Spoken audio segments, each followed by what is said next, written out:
चुनरिया ले ले आई हा, चुनरिया ले ले आई हा, चुनरिया ले ले आई हा, चुनरिया ले ले आई हा।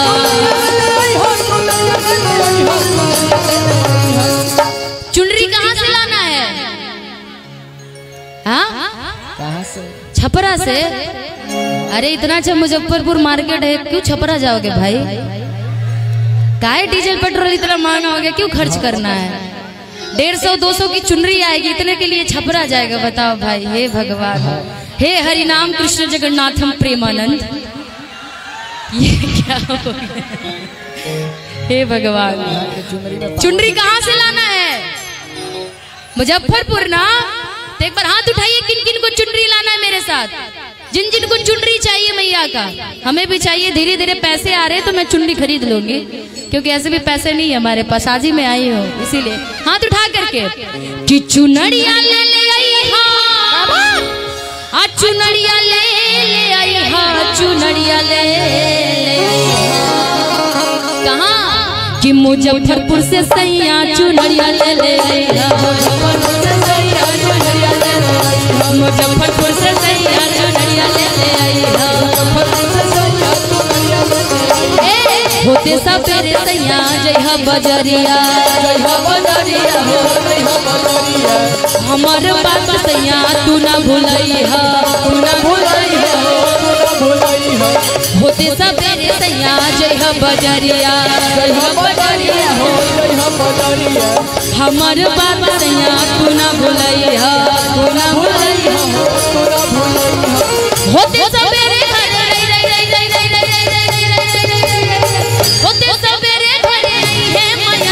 चुनरिया ले ले आई हा,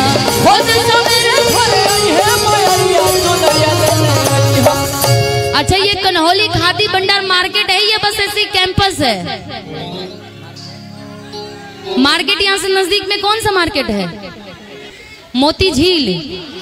अच्छा ये तो पहाड़ों वाली चीजें है भाई। मोती आई लव हिल्स।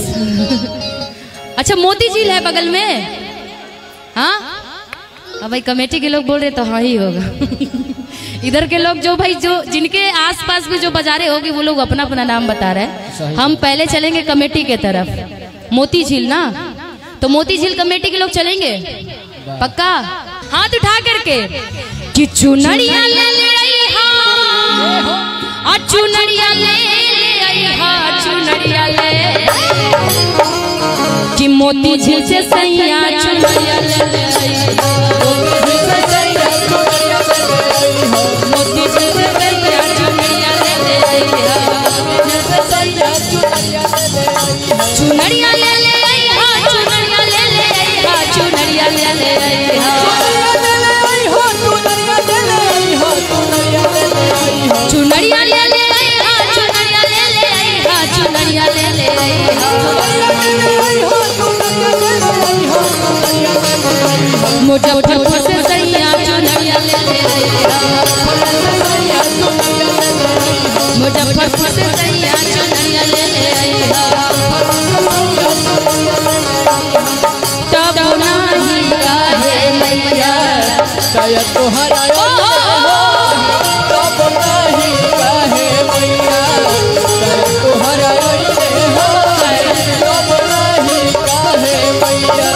बहुत बहुत धन्यवाद कुणाल भैया को, जिनके तरफ से बहुत प्यारा प्यारा आशीर्वादें आ रही है। और यही आशीर्वाद है जो हम सभी कलाकारों का मनोबल बढ़ाता है, प्यार आप सभी का मिलता है, इसी के कारण है। तुहरे के कहे मैया सब कोई भोले, सब कोई भोली हो, सब कोई भोली, सबरे सेवा का बन के भरे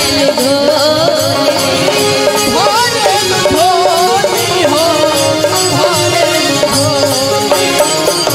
तुहरे के कहे मैया सब कोई भोले, सब कोई भोली हो, सब कोई भोली, सबरे सेवा का बन के भरे झोली, भरे झोली हो भाई, भरे झोली। कितना ले गैया के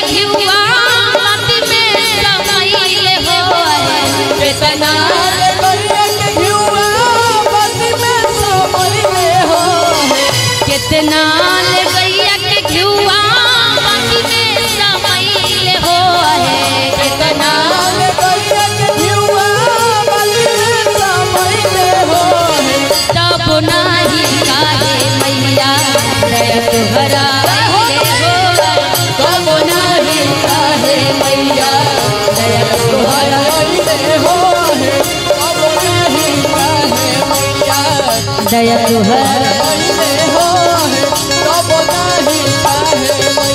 कहाँ बिलमलू हो भवानी मैया, कहाँ बिलमलू हो, कहाँ बिलमलू हो भवानी मैया, कहाँ बिलमलू हो, भवानी मैया कहाँ बिलमलू हो, कहाँ बिलमलू हो भवानी मैया,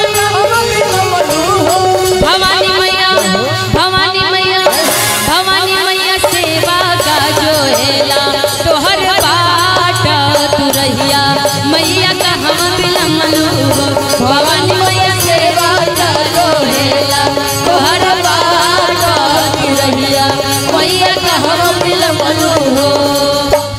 आवत में रहनी रे किसी वकाल लड़ा भेटैले रे, आवत में रहनी रे किसी वकाल लड़ा भेटैले रे, आवत में रहनी रे किसी वकाल लड़ा भेटैले रे, आवत में रहनी रे किसी वकाल लड़ा भेटैले रे, किसी वका पैरा देवत भइल रे ओ